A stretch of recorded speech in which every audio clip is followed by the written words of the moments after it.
Hey, what's up everybody? This is Dom and welcome to another episode of Building the Ultimate Mac Mini. Today we are going to clone the hard drive inside of this Mac Mini here to a solid state drive that we are going to install in a future episode. So big shout out to Kingston and iFixit for making this series possible. I really appreciate it. But let's go ahead and get into this whole thing here.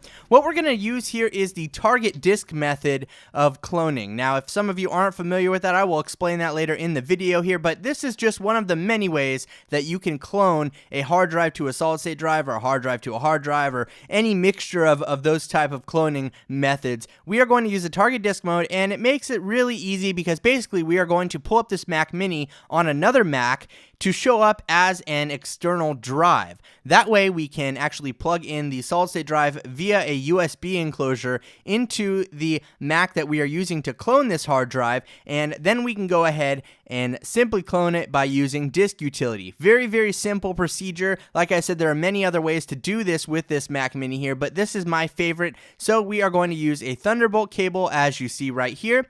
All you have to do is hook one end into the Mac Mini, and then you go ahead and hook up the other end into your Mac that you're going to be using to clone the actual drive. Now, I'm using Thunderbolt because that is the fastest connection possible to use in this type of scenario. Thunderbolt is going to be extremely fast in cloning the hard drive to the solid state drive. Unfortunately, we're still limited by the USB 2.0 from the solid state drive enclosure, but I will show you guys that in a little bit here. So let's go ahead and get started. The first thing that you want to do once you have the computer connected via Thunderbolt to your other Mac is you want to go ahead and hold down the T key. So what you want to do is boot up the Mac and then hold down the T key immediately when you hear that chime. This will force the computer into target disk mode, and as you can see here, I'm pressing the power and then I'm going to hold down the T key right here, and there we go. It's going to boot it up into target disk mode, and what that will do is it will make this Mac Mini pull up as an external hard drive on another Mac. So as you can see right here, I have the Mac pulled up. This is my iMac, and there we go. We have Macintosh HD that just pulled up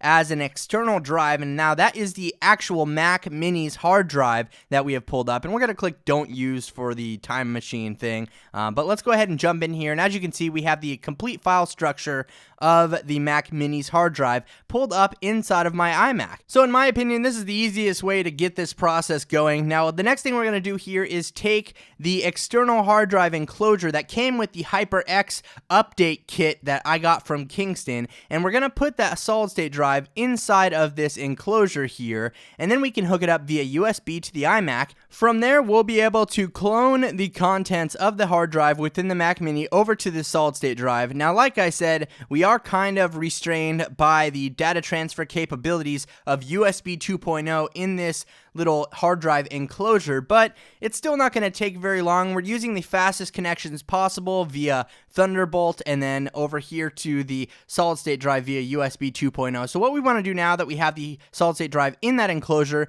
is go ahead and plug it in to the iMac here. And like I said, there are many ways to do this, but this is the one I find the easiest. So once you have that in there, you should see it pull up just like this. It'll tell you that it's not recognized. What you want to do is go ahead and click on the initialize button, and that will pull up disk utility, as you can see right here. So let's go ahead and move that front and center. Now we have both of these hard drives in disk utility. As you can see, there's the solid state drive, and then right above that we have Macintosh HD, which is the hard drive. Now we want to go ahead and first erase this drive and format it using the Mac OS Extended Journal option there from the format list, and then you can go ahead and name the drive if you want. I always format first as a precaution just to make sure that everything is in line with the drive, and once you've formatted, then we can go ahead and continue with the cloning process here. So once we're all formatted, what we want to do here is take the contents of Macintosh HD at the top and clone it down to the solid state drive, which is the Kingston HyperX down here.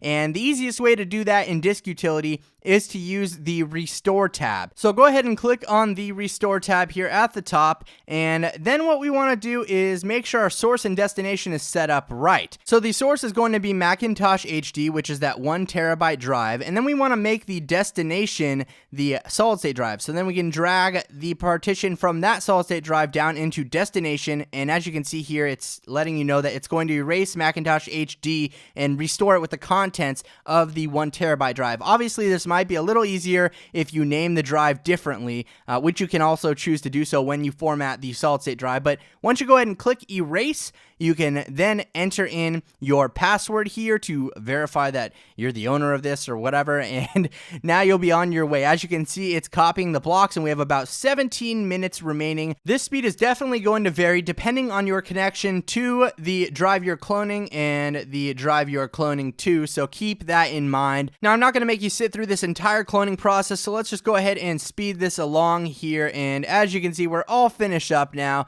We have the 2 drives still here on the side. So if we launch a Finder window, you can see the contents of the original drive is now on the solid state drive. We have an exact duplicate. It's a bootable copy of that hard drive up there, nothing different between the two, and we have successfully cloned this hard drive to the solid state drive below it. So very, very easy way to do it. Like I said, there are many ways to perform this cloning process with a Mac, but I find this to be the easiest way to get the contents onto the solid state drive. It's probably one of the fastest too, unless you're hooked up via FireWire or USB 3.0 to the solid state drive. So I hope you enjoyed this installment of building the ultimate Mac Mini.